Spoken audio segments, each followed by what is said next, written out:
전능하사 천지를 만드신 하나님 아버지를 내가 믿사오며 그 외아들 우리 주 예수 그리스도를 믿사오니 이는 성령으로 잉태하사 동정녀 마리아에게 나으시고 본디오 빌라도에게 고난을 받으사 십자가에 못 박혀 죽으시고 장사한 지 사흘 만에 죽은 자 가운데서 다시 살아나시며 하늘에 오르사 전능하신 하나님 우편에 앉아 계시다가 저리로서 산자와 죽은 자를 심판하러 오시리라. 성령을 믿사오며 거룩한 공예와 성도가 서로 교통하는 것과 죄를 사하여 주시는 것과 몸이 다시 사는 것과 영원히 사는 것을 믿사옵나이다. 아멘.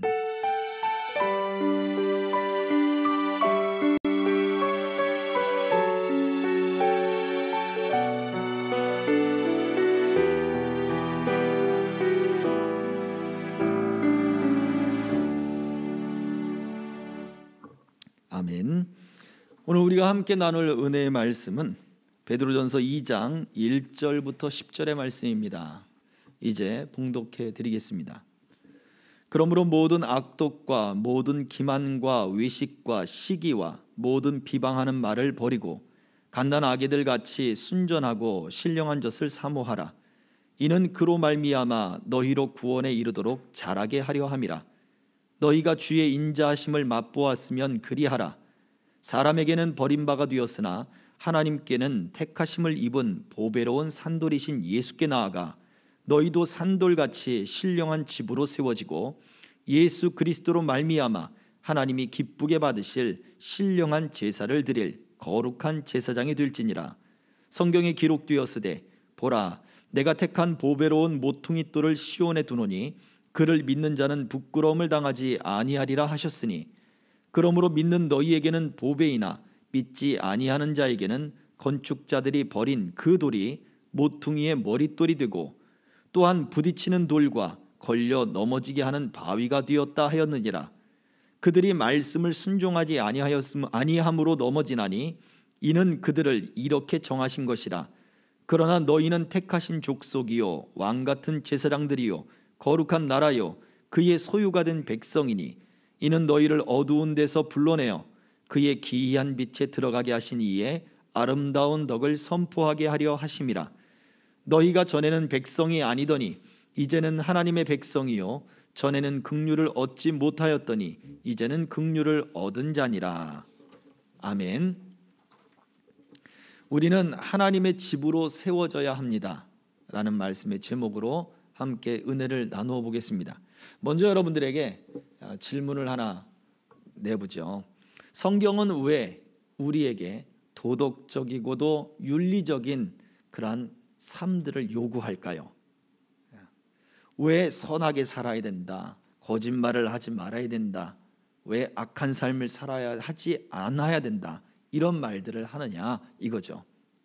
윤리적이고 도덕적인 그러한 요구들은 사실은 다른 종교에서 더 많이 요구하고 있습니다. 다른 종교들은 연합체를 구성하기도 하고 또 연합 활동도 많이 하죠. 그런데 꼭 그 가운데 유독 개신교회는 잘 포함되지를 않습니다. 잘 어울리지를 않아요.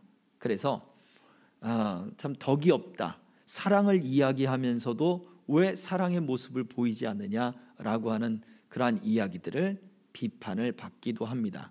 그러나 우리 개신교에서는 진리의 문제에서만큼은 타협할 수 없다라고 하는 것이 기본적인 마인드죠. 또 그것이 기본적인 진리입니다. 그러다 보니까 진리의 문제와 생활의 문제를 사람들은 혼동을 해서 비판을 해요. 자, 어쨌거나 교회에서도 성경에서도 윤리적이고 도덕적인 삶에 대해서 강조를 하는데 이 도덕적이고 윤리적인 삶은 다른 종교에서 오히려 더 사람들이 볼 때든지 그들의 경전을 볼 때든지 더 뛰어나다고 하는 것입니다. 제가 아는 어떤 권사님이 계셨어요. 그분은 교회를 다니기 이전에 그분은 신을 접신한 그런 경력이 있던 분이었습니다.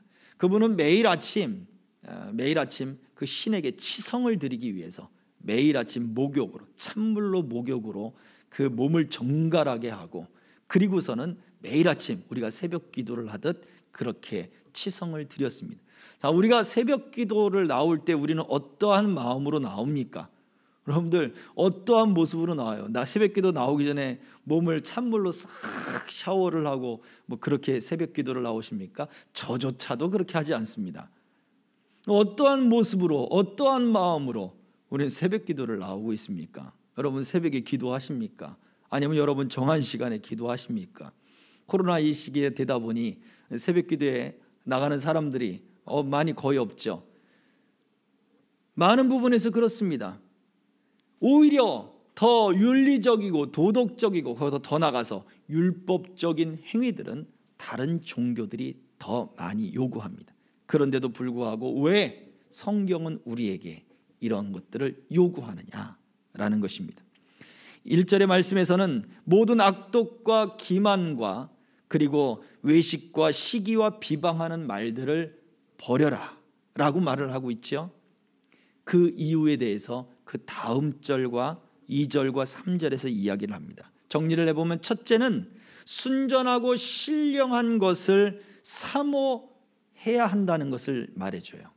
신령하고 그리고 순전한 것을 사모해야 우리 가운데 영적인 성장이 있다, 구원에 이르도록 성장해 나간다는 것을 말해주고, 둘째는 우리가 복음의 은혜를 받았기 때문이다 라고 말을 해줍니다.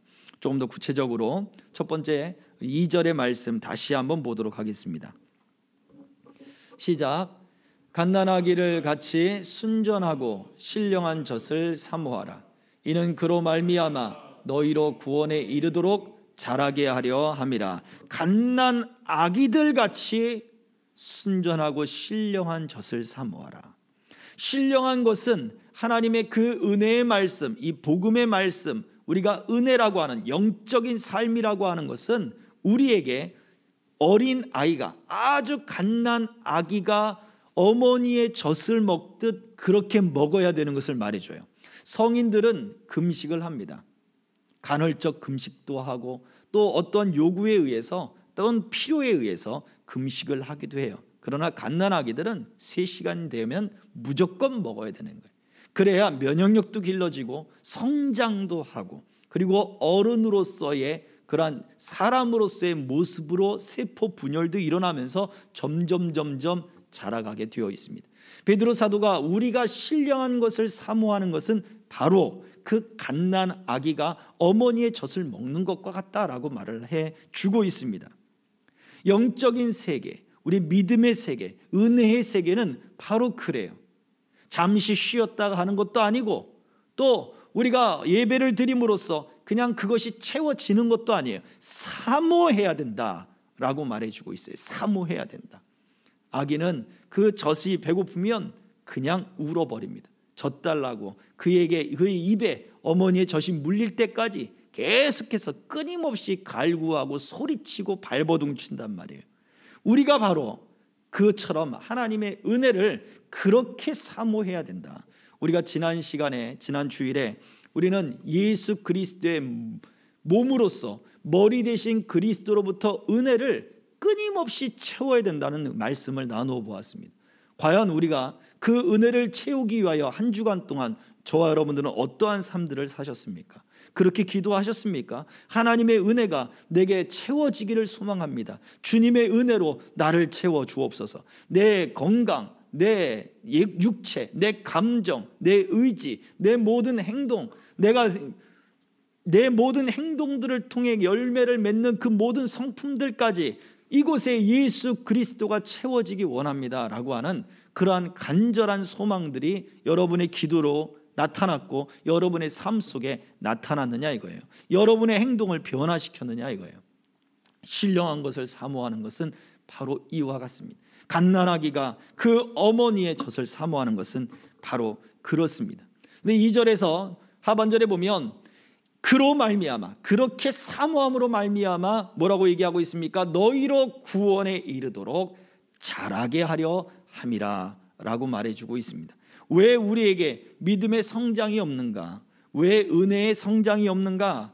그것은 육적 세계의 탐욕을 버리지 못했기 때문입니다. 1절에서 얘기하고 있는 악독과 기만과 외식과 시기와 비방하는 말들로 표현되고 있는 우리의 현실적인, 우리의 삶에서 느끼는 모든 희로애락, 또 우리의 삶에서 느끼는 모든 탐구, 추구, 욕심, 탐욕, 이와 같은 모든 것들을 우리가 버리지 못했기 때문이다. 그래서 성장하지 못한다. 그러면 왜 이런 것들을 버리지 못했느냐라고 할 때 결국 우리가 신령한 것들을, 영적인 세계, 은혜, 하나님의 복음, 십자가의 구원의 능력, 이런 것들을 우리가 사모하지 않았기 때문이다라는 거예요. 성경은 모든 육체적인 것들을 다 버리고 예수를 따르는데, 이것들을 다 버려야 예수를 따를 수 있다라고 말하지 않아요. 예수를 사랑하고 예수를 바라보아야 이것들이 놓아진다라고 말을 하고 있는 거죠. 자, 우리는 과연 예수 그리스도로 말미암는 이러한 신령한 은혜들을 바라보고 있습니까? 이런 것들을 바라보고 있습니까? 우리 안에 있는 이런 군더더기들이, 세상의 욕심들과 이런 것들이 떨어져 나가 우리가 하나님의 사람으로 성장해 가도록 우리가 이러한 신령한 은혜들을 정말로 채우기를 사모하고 있느냐 이거예요. 4절의 말씀을 다시 한번 보도록 하겠습니다. 다 같이 시작. 사람에게는 버림바가 되었으나 하나님께는 택하심을 입은 보배로운 산돌이신 예수께 나아가. 아멘. 2000년 전 예수님께서도 사람들에게 버림을 당하셨습니다. 그러나 오늘날에도 마찬가지로 우리가 신령한 것을 사모하지 않으면, 우리가 그러한 신령한 것들을 외면하면, 하나님의 은혜, 그 예수 그리스도로 말미암는 복음의 은혜들을 외면하면 우리가 예수를 버린 것과 똑같은 거예요. 오늘날에도 수없이 예수님은 버림을 당하고 있어요. 여전히 사람들에게 외면당하고 있어요. 왜요? 사람들은 율법적이고 도덕적이고 윤리적이고, 그리고 그 삶 속에 그냥 행동적으로 보여지는 종교적인 그러한 열심들만 찾고 있기 때문에 그래요. 그 행위들은 찾고 정말 신령한 은혜들, 내 영혼을 변화시키고 내 영혼 가운데 내 삶을 온전하게 변화시키는 예수 그리스도의 그 은혜를 추구하지 않는다면, 내가 하나님의 사람으로 더 신령하게 서겠다라고 하는 은혜를 추구하지 않는다면 우리는 여전히 예수를 버리고 있는 것과 같은 거예요. 오늘 본문의 말씀 속에 이 7절과 8절의 말씀 속에서는 또 예수 그리스도를 믿는 그 신령한 은혜를 뭐라고 말하고 있는가? 다 같이 읽습니다. 시작. 그러므로 믿는 너희에게는 보배이나 믿지 아니하는 자에게는 건축자들이 버린 그 돌이 모퉁이의 머릿돌이 되고, 또한 부딪히는 돌과 걸려 넘어지게 하는 바위가 되었다 하였느니라. 보세요.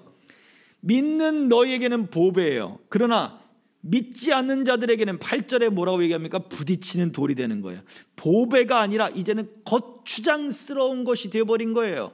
하나님의 은혜, 예수 그리스도를 믿는 믿음, 기도, 또 신령한 은혜를 사모하는 그 열심이 거추장스러운 것이 되어버린 거예요. 어느 날은 보배였는데 은혜를 입고 또 그 은혜를 경험할 때 이처럼 귀한 은혜가 없었다라고 이야기를 하는데, 어느덧 우리가 신령한 것들을 사모하는 것을 잊어버리고 우리가 육적인 것을 채워주고 그 가운데 계속해서 육적인 삶들을 살아갈 때 어느덧 내게 이 신령한 은혜들, 내가 정말로 하나님 앞에 헌신하겠다, 하나님께 내가 은혜 가운데 살겠다라고 했던 모든 것들이 거추장스러운 무거운 짐들이 되어버린다는 거죠.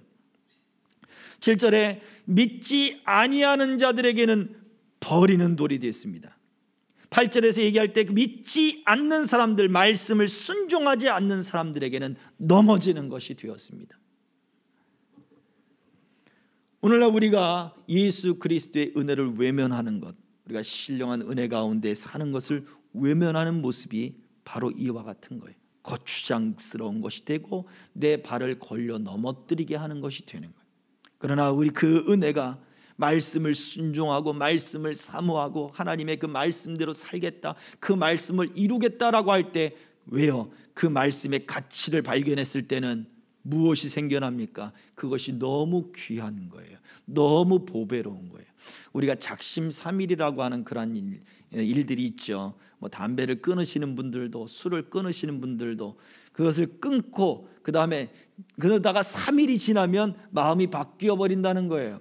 수능을 준비하는 우리 학생들도 마찬가지죠. 내가 이제부터 공부를 해야 되겠어. 공부를 해야 열심히 하는데 며칠이 지나고 나면 마음이 바뀌어 버립니다. 이게 작심삼일이라고 이야기를 해요. 그와 같이 우리의 은혜도 마찬가지란 말이죠.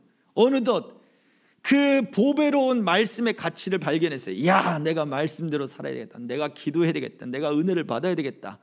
어떤 가치를 발견했기 때문에 그렇게 하겠다는 거예요. 담배나 술을 끊으시는 분들도 건강에 대한 가치를 발견한 거예요. 왜 끊어야 되는지 가치를 발견한 거예요.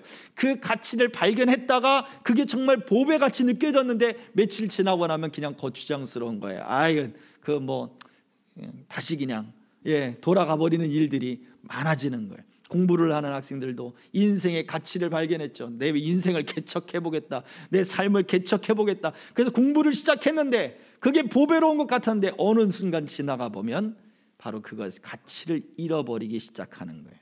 다시 돌아가는, 이제는 공부하는 게 지겹고 지치고 거추장스러운 것이 되어버리는 거예요. 마찬가지입니다. 베드로 사도는 바로 예수님이 그렇게 버림을 당하기 시작했다 그래요. 우리가 신령한 은혜들을 사모하지 않고 예수 그리스도의 그 은혜들을 사모하지 않음으로 인하여 예수님은 버림을 당하고 외면을 당하게 되어버린 것입니다.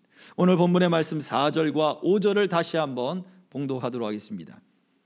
다 같이 시작. 사람에게는 버림바가 되었으나 하나님께는 택하심을 입은 보배로운 산돌이신 예수께 나아가 너희도 산돌같이 신령한 집으로 세워지고. 아멘.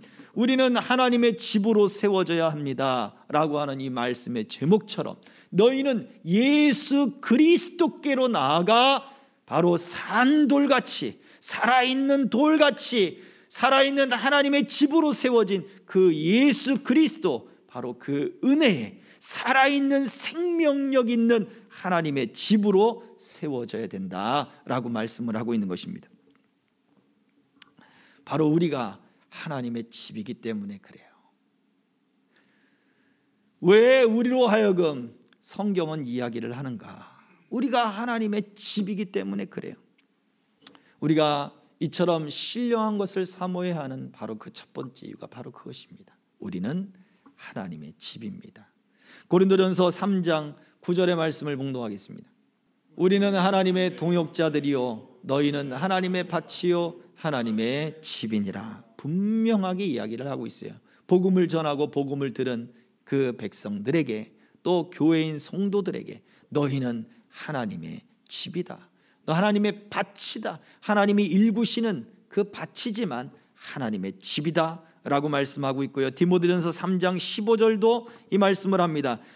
너로 하여금 하나님의 집에서 어떻게 행하여야 할지를 알게 하려 함이니 이 집은 살아계신 하나님의 교회요 진리의 기둥과 터니라. 하나님의 교회가 진리와 그 기둥에 터있지만 그 하나님의 교회가 하나님의 집이다 라고 말을 해주고 있는 거예요. 우리가 하나님의 집인데 교회가 또한 하나님의 집이다. 우리가 하나님의 성령이 계시는 하나님의 교회요, 우리 모임이 하나님의 교회요, 두세 사람이 모인 곳에 우리 주님이 함께 계시면 그 자리가 바로 하나님의 교회요 하나님의 집인 것입니다. 그처럼 우리는 그렇게 성장해 나가고 또 하나님의 집으로 세워져야 합니다. 그래서 전도서 5장 1절은 우리에게 이렇게 말씀을 하고 있습니다. 전도서 5장 1절 시작. 너는 하나님의 집에 들어갈 때에 네 발을 삼갈지어다. 가까이 하여 말씀을 듣는 것이 우매한 자들이 제물 드리는 것보다 나으니 그들은 악을 행하면서도 깨닫지 못함이니라. 무슨 말씀을 하고 있습니까? 이 구약 시대에 제물을 드리는 것보다도 하나님께 가까이 나아가 그 말씀을 듣는 것이 더 낫다라고 말을 해주고 있어요. 제물을 드리는 것은 율법에 하나님이 정해놓으신 법칙이에요. 그렇죠? 율법보다 더 가치가 있는 것이 있음을 이 구약에서도 말해주고 있어요. 더 신령한 것이 있음을 이 구약에서조차도 이야기해주고 있다고요. 사무엘 선지자도 사울 왕에게 그 이야기를 했습니다. 순종이 제물을 드리는 것보다, 제사 드리는 것보다 더 낫습니다. 구약에서도조차 하나님 앞에 더 신령한 모습들을 이야기해 주고 있는데 신약에 들어와서는 이루 말할 것이 없죠. 예수 그리스도의 그 은혜가 우리가 예배 드리는 것보다 더 우선한다는 거예요. 우리가 예배를 드리면서도 하나님의 그 은혜 가운데 살지 못하고 예수 그리스도의 그 복음의 그 말씀 가운데 그 말씀을 외면하고 산다면 이것은 하나님 앞에 가치가 없는 것이다 라고 말씀을 해 주는 것입니다. 그러므로 우리가 더 신령한 이러한 은혜의 일들을 사모해야 합니다. 그래서 우리는 하나님의 신령한 집으로 세워져야 하는 것입니다.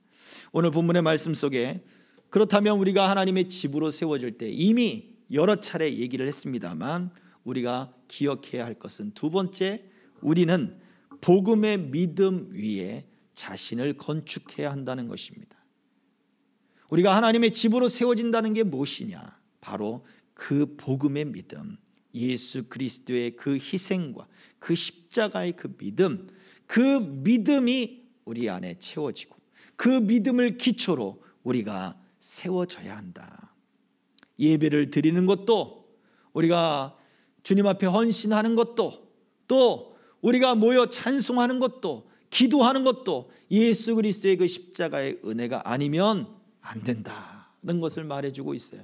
우리가 그래서 진정으로 사모해야 할 것은 무엇입니까? 바로 예수 그리스도의 그 십자가의 은혜입니다. 모세는 이렇게 이야기를 하고 있습니다. 히브리서 3장 5절과 6절에 다 같이 시작. 또한 모세는 장래에 말할 것을 증언하기 위하여 하나님의 온 집에서 종으로 신실하였고 그리스도는 하나님의 집을 맡은 아들로서 그와 같이 하셨으니 우리가 소망의 확신과 자랑을 끝까지 굳게 잡고 있으면 우리는 그의 집이라. 모세도 그리스도도 하나님의 집에서 신실했습니다. 그런데 모세는 무엇을 말해주고 있습니까? 장래에 말할 것을 증언하기 위하여 신실했고 그리스도는 바로 그 집의 아들로서 신실한 거예요. 무슨 얘기예요? 모세는 그림자고 그리스도는 실체로서 신실한 거예요. 하나님의 집을 위해서. 모세는 율법이요 그리스도는 복음을 이야기합니다. 율법은 그래서 복음을 드러내는 증거예요. 복음을 드러내는 증언이에요.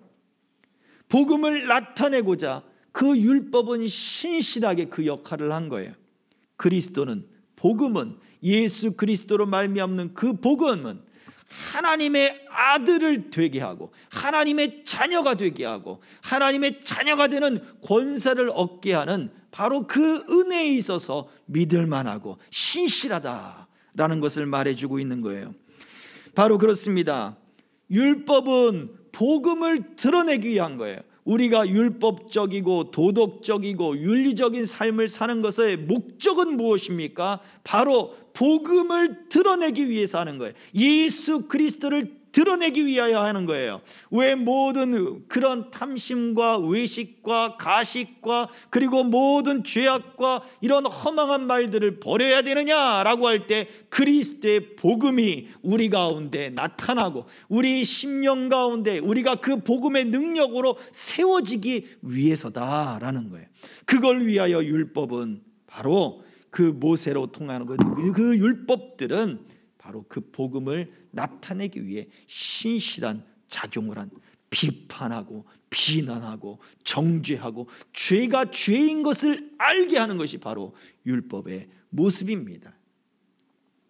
그러므로 우리 저와 여러분들이 우리가 가져야 할 신앙의 모습은 바로 율법적이거나 도덕적이거나 윤리적인 행위가 아니라 그 속에 담겨 있는 그리스도의 복음이 우리 안에 들어와야 된다라는 거예요. 이것을 사모하고 이 복음 안에, 이 복음 위에 내가 세워져야 되는 거예요. 예배를 몇 번을 드렸느냐, 교회를 몇 년을 다녔느냐, 헌금을 얼마를 했느냐, 내가 기도를 몇 시간을 했느냐, 기도를 어떻게 했느냐, 내가 새벽 기도를 참석했느냐 안 했느냐, 그것이 중요한 게 아니라 과연 그 가운데 내가 정말 그리스도를 믿는 그 복음의 은혜 가운데 그것들을 행하고 있느냐, 이게 중요합니다.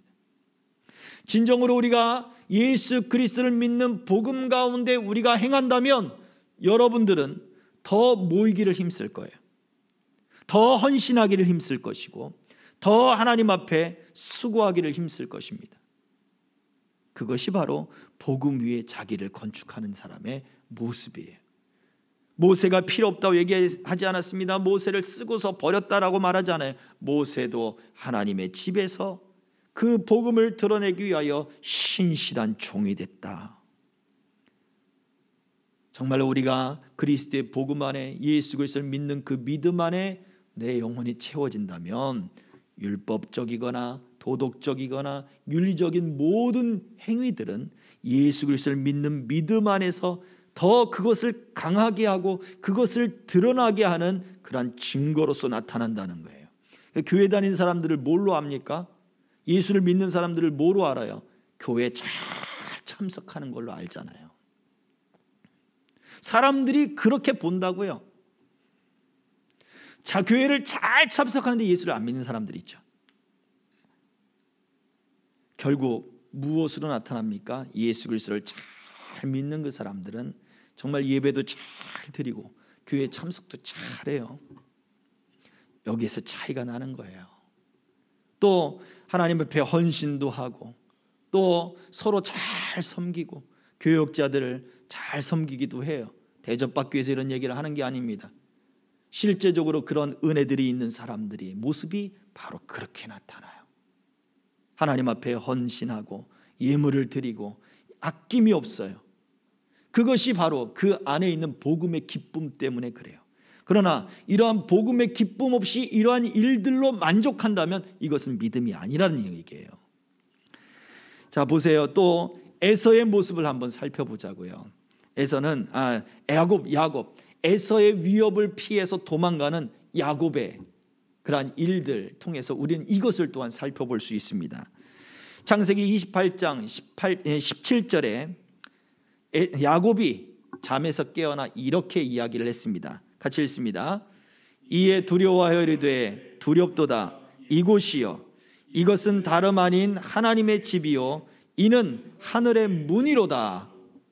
예, 에서의 위협을 피해 형제들 간의 다툼이 일어났는데 서로 죽이겠다고, 얼마나 심한 다툼이면 형제를 서로 죽이겠다고, 그냥 주먹 다짐하는 정도가 아니었단 말이에요. 죽이겠다고. 그게 부모의 가슴에 대못을 박는 일 아닙니까? 가정이 파탄되는 일이에요. 부부간의 싸움이 일어나게 만들어버리고 부부간의 아픔이 일어나게 만들어버리고 또 가족간의 영원한 이별이 만들어지는 사건인 거죠. 야곱은 더 이상 그의 어머니를 보지 못합니다. 바다나람을 떠난 그 동안에 그의 어머니가 죽음을 맞거든요. 가족 간의 이별이 생이별이 벌어지는 사건이었단 말이에요. 그때에 하나님이 그에게 나타나 주셨습니다. 사닥다리가 쫙 하늘로 천국의 계단이 쫙 펼쳐지면서 그 위에 하나님이 계셨어요. 그리고 하나님과 자기 사이를 연결해 주는 천사들이 계속 오르락내리락 하면서 그 둘 사이를 끊임없이 연결해 주고 있는 모습이 보였어요. 왜 이것을 보여줬습니까? 왜 이 모습이 야곱에게 나타났습니까? 위로를 주려고요? 네, 그것도 맞겠죠. 그것뿐일까요? 아니에요.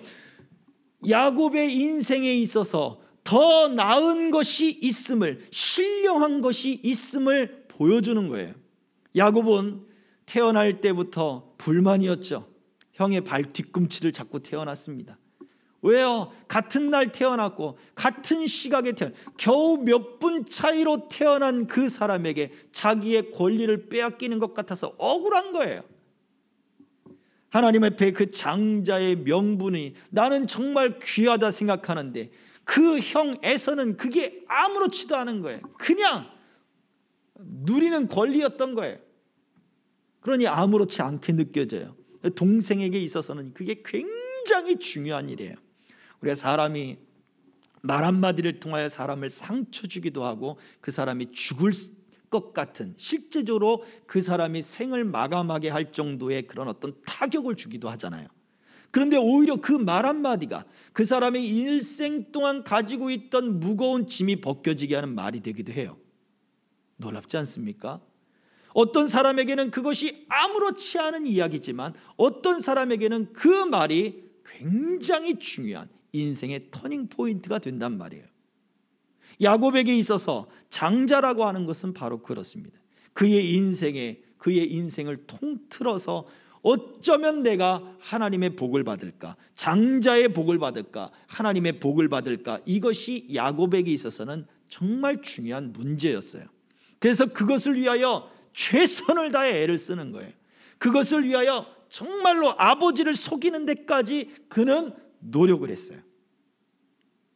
그런데 하나님은 그의 인생이 그렇게 망가져 도망가고 가정이 파탄이 되고 도망되는 그에게 나타나서 무엇이 진정한 장자의 복인가, 그의 수고와 그의 애쓰고 그가 쟁취하려고 하는 그러한 모든 것이 아니라 하나님이 동행하고 하나님이 그에게 복을 주셔야 그 장자의 복이 임하는 것을 하나님은 바로 그 꿈을 통해 알려주시는 거예요.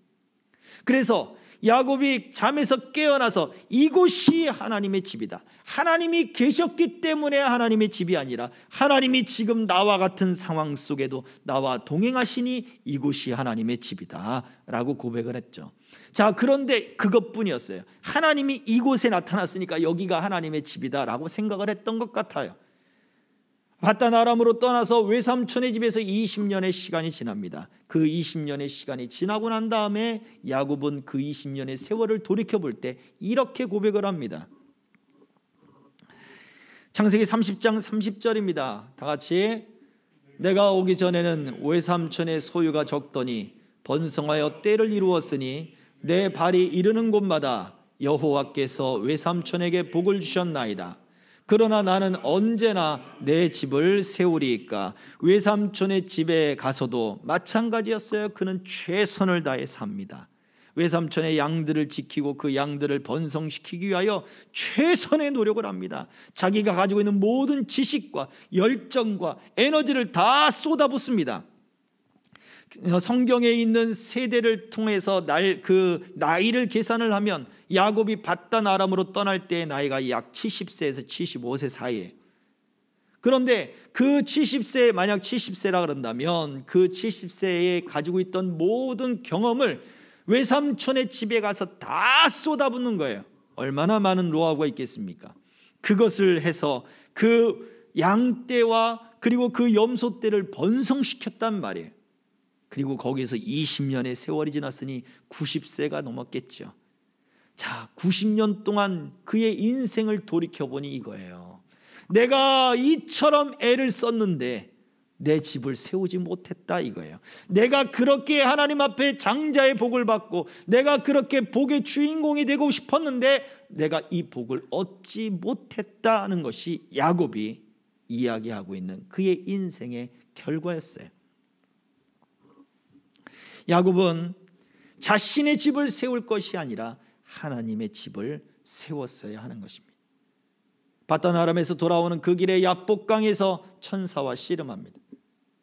하나님이 그에게 그와 함께 밤새도록 씨름해 줍니다. 그리고 나서는 그를 축복합니다. 너는 이제 야곱이 아니라 이스라엘이라 해라.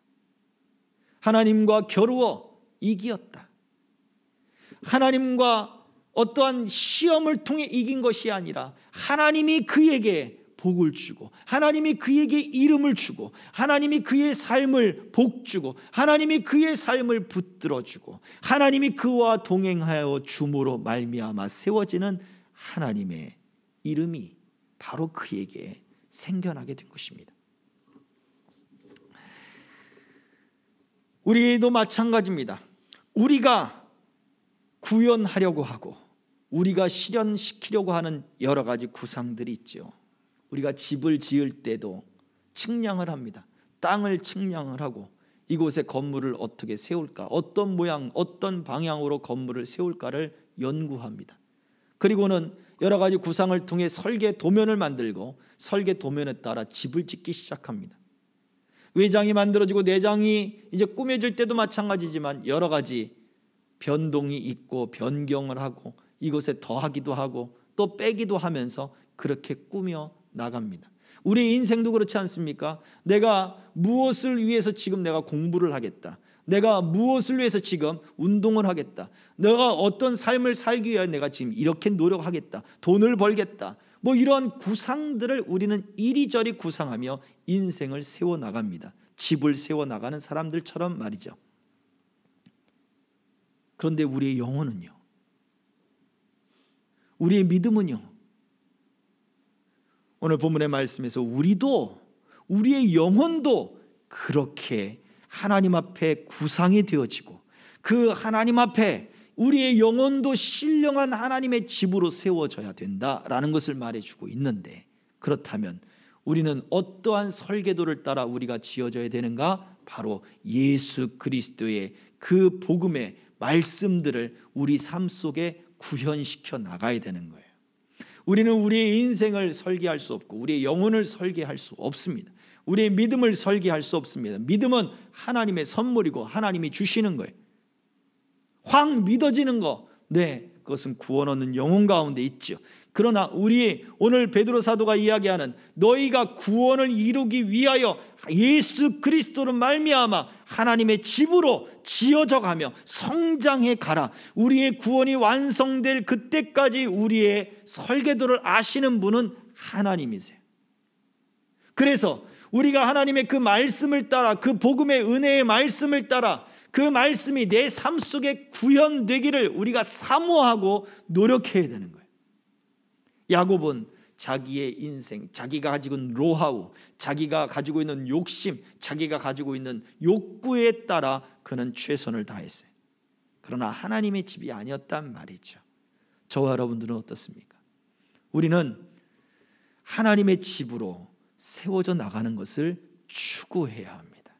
내 노하우, 내 지식, 내 경험, 내 능력이 내 인생을 세우는 게 아닙니다. 하나님의 집으로 세워져야 합니다. 그래서 야곱이 밧단 아람에서 돌아와 다시 하나님을 만났던 그 베델로 올라갔을 때 성경은 야곱이 밧단 아람에서 돌아왔다라고 기록합니다. 야곱이 베델로 올라가기 전에 이미 그는 세겜의 장막을 쳤고 그곳에서 살았었습니다. 그런데 그 세겜과 베델은 얼마 떨어지지 않은 곳이에요. 그러나 하나님은, 성경은 야곱이 밧단 아람에서 돌아왔다고 말하지 않는단 말이에요. 그 세겜에서 지낼 때, 그 세겜에서 그 딸 디나가 욕보임을 당하고 세겜 성과의 사람들과의 전투가 벌어지고 또 그 지역 사람들의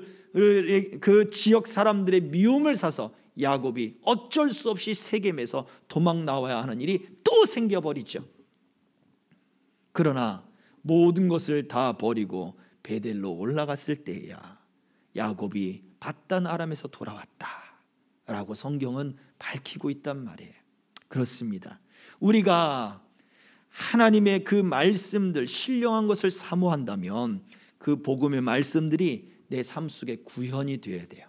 하나님이 들려주는 그 말씀들이 내 삶 속에 이루어지기를 그렇게 사모해야 돼요. 무엇이? 예수 그리스도의 그 인격이 내 인격이 되고 예수 그리스도의 성품이 내 성품이 되고 그 그리스도의 그 복음으로 말미암는 그 은혜들이 내 삶의 행동의 가치가 되어야 되고, 내가 말씀을 왜 지키며 왜 말씀을 들어야 되고 왜 말씀을 따라 살아야 되는지를, 그 가치를 깨닫고 그 의미를 깨닫고 그 복음의 능력, 그 말씀에 통하여 살아가는 그러한 삶이 우리 가운데 이루어져야 된다고 하는 것입니다. 저와 여러분들은 하나님의 집입니다. 성경은 우리로 하여금 하나님의 집으로 세워져야 된다라고 말해줘요. 말씀을 정리합니다. 그래서 우리로 하여금 신령한 믿음을 사모해야 이 우리 가운데 있는 모든 악독과 기만과 외식과 시기와 그리고 비방하는 말들, 이러한 육적인 것들이 버려지게 되어 있습니다. 우리가 은혜로 우리의 구원이 완성되기 위하여 우리가 끊임없이 믿음 안에서 자라가기 위하여 우리는 신령한 믿음을 사모해야 됩니다. 갓난아기가 젖을 사모하듯 그렇게, 이것은 해도 되고 안 해도가 아니에요. 반드시 그렇게 신령한 은혜들을 사모하는 믿음이 있어야 됩니다. 그리고 집을 짓는 사람들이 그 집을 설계하고 구상하고 그리고 그 구상한 대로 그것을 실현해내듯 우리가 자신의 인생을 구상하고 그것을 성취하기 위하여 노력하듯 우리 또한 영적인 우리 삶, 영적인 이 속사람, 우리의 신령한 은혜를 사모한다는 이야기는 결국 하나님이 우리를 위하여 설계하신 모든 하나님의 계획들, 그 계획들을 펼쳐지는 하나님의 모든 말씀들을 내 삶 속에 성취하고 구현시켜 나가야 되는 거예요. 말씀을 지켜나가는 그 가치를 발견해야 돼요. 세상의 가치를 보고 또 세상의 가치관을 가지고 우리의 씀씀이도 바꿔 나가야 되는 것이고, 그죠? 우리의 경제 생활도 바꿔 나가야 되는 것이고, 우리의 말투도 바꿔 나가야 되는 것이고, 우리의 눈빛도 바꿔 나가야 되는 것이고, 또 우리가 어떠한 모임으로 이러한 모임들 공동체 속에 포함되어야 되는가, 그러한 공동체에 대한 마인드도 바꿔 나가야 되는 거예요. 말씀이 우리에게 요구하시는 대로, 우리가 신령한 은혜를 사모하는 대로 우리가 이것들을 바꾸어 나가고 내 삶 속에 성취시켜 나가는 게 바로 그와 같은 것입니다. 율법적이고 윤리적이고 도덕적인 그러한 행동들로는 진정한 하나님의 집이 되지 못합니다. 그러나 우리가 복음의 소망, 이 은혜의 소망들을, 예수 그리스도의 그 은혜를 꼭 붙들고 굳건히 서면 율법적이고 윤리적이고 도덕적인 것들이 오히려 우리의 믿음을 더 강하게 하고 우리가 예수 믿는 사람이라는 것을 더 드러내고, 이것들이 우리에게 아름다운 보배처럼 그렇게 우리를 더 아름답고 빛나게 해주는 그러한 것들이 되어지는 것입니다. 그러므로 우리는 이러한 말씀들을 가지고 이렇게 기도했으면 좋겠습니다. 첫 번째는요, 복음의 은혜를 항상 사모하게 하옵소서. 우리가 잘 잊어버리기 때문에 사모하지 않거든요. 잊어버리기 때문에 사모하지 않아요. 그러면 문제가 생겼을 때 우리가 기도를 많이 하죠. 왜요? 문제는 계속해서 내 생각을 붙잡고 있거든요. 내 마음을 붙잡고 있고 큰일 났거든요. 지금 당장 큰일 났거든요. 계속 하루 종일 그 생각만 나잖아요. 그것처럼 복음의 은혜를 사모하게 하소서. 항상 주님 그 은혜로 내가 세워집니다. 주님의 그 십자가의 은혜가 내게 필요합니다. 이것이 항상 생각나게 하옵소서. 그게 항상 사모하는 거죠. 두 번째는 무엇입니까? 이렇게 기도했으면 좋겠습니다. 말씀대로 사는 것에 가치와 의미를 발견하게 하옵소서. 왜 내가 말씀을 따라야 되는지 그 의미를 발견해야 되는 거예요. 그래야 이러한 신령한 은혜들로 우리가 하나님의 집으로 더욱더 성장해 나가며 발전해 나가며 우리 영혼이 하나님과 교제하는 그러한 삶을 살게 될 것입니다. 말씀을 정리하겠습니다. 저와 여러분들은 하나님의 집으로 세워져야 합니다. 예수 그리스도의 복음을 사모해야 합니다. 복음의 능력을 사모해야 됩니다. 율법적이고 도덕적이고 윤리적인 것이 아닙니다. 이런 은혜들이 우리 가운데 나를 붙들고, 그리고 이 은혜들을 위해서 하나님의 복음의 말씀들이 내 안에 더 역사하기를 사모하는 저와 여러분들 되시기를 주의 이름으로 축복합니다. 기도하겠습니다. 우리가 주님의 그 신령한 은혜들을 외면하지 않게 하옵소서. 날마다 갓난아기가 그 어미의 젖을 구하는 것처럼 신령한 은혜들을, 하나님 그 은혜의 가치, 복음의 은혜들, 또 그 머리 되신 예수께서 우리에게 베푸시는 그 복음의 능력과 그 사랑의 능력들이 우리 삶 속에, 우리의 언행 속에, 우리의 성품 속에, 우리 가치 속에 드러날 수 있도록, 실현되고 구현될 수 있도록 주님 우리를 붙잡아 주시옵시고, 하나님의 신령한 믿음의 사람, 하나님의 집이 되어지는 우리가 되게 하여 주시옵소서. 예수 그리스도의 이름으로 기도하옵나이다.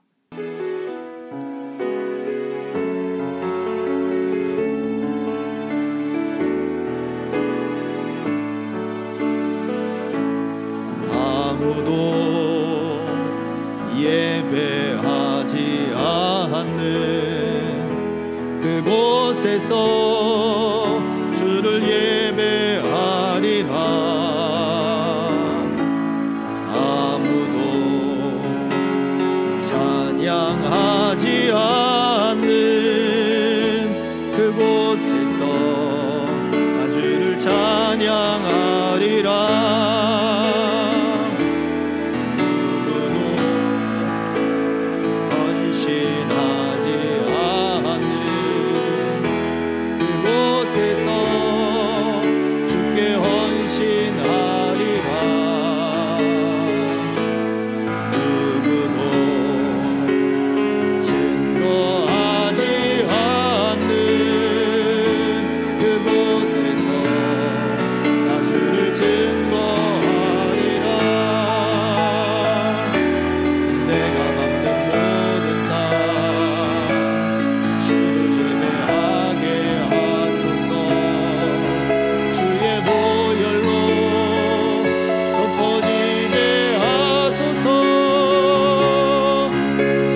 선이고 주의 거룩한 곳 되게 하소서. 주의 향기로 물들이소서. 내가 선이고 주의 거룩한 곳 되게 하소서. 주의 향기로 물들이소서.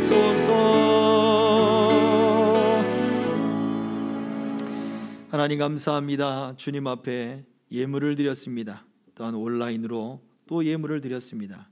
하나님 그 모든 손길들마다 주의 은혜가 가득하게 하시고 하나님의 집으로 그 신령한 은혜를 사모하는 가운데 말씀이 그들 삶 속에 구현되고 실현되고 성취될 수 있도록 하나님 믿음과 은혜의 복을 더하여 주옵소서. 우리가 하나님 앞에 헌신하는 모든 것들이 바로 우리가 하나님의 집으로 세워지는 증거가 되게 하여 주시옵시고 그 복음의 그 능력 안에서 이루어지는 일들이 되게 하여 주옵소서. 단순히 율법적이거나 또한 종교적인 행위로 멈추지 않게 하여 주시고 우리 안에 그 복음의 능력이 날마다 채워지게 하여 주시옵소서. 주님, 이 은혜를 사모합니다. 복음의 능력이 우리를 새롭게 하고 그 복음의 능력이 우리로 하여금 하나님과 더 깊은 교제를 이루게 하여 그 복음의 능력이 우리로 하여금 우리 믿음의 삶이 멈춰지지 않고 성장하며 자라가게 하시는 그러한 역사가 되게 하여 주옵소서. 감사를 드리며 예수 그리스도의 이름으로 축복하며 기도하옵나이다. 아멘. 지금은 교회의 머리가 되시며 우리에게 모든 사랑과 은혜를 베푸시며 우리 신앙의 중심이 되시는 우리 구주 예수 그리스도의 은혜와 그 예수로 말미암아 우리로 하나님의 집이 되게 하고 하나님과 교제하게 하시는 하나님의 그 크신 사랑과 우리로 하여금 그 교제 안에 이끌며 신령한 은혜들을 알게 하고 깨닫게 하고 사모하게 하시는 성령님의 감동, 감화, 교통하심이 하나님의 집으로 세워지기를 소망하는 남녀 종들 머리 위에, 저들의 가정 위에, 생업과 학업과 직장 위에, 이 나라 이민족 위에, 우리 교회 위에, 선교사님들 위에 이제로부터 영원토록 항상 함께 있을지어다. 아멘.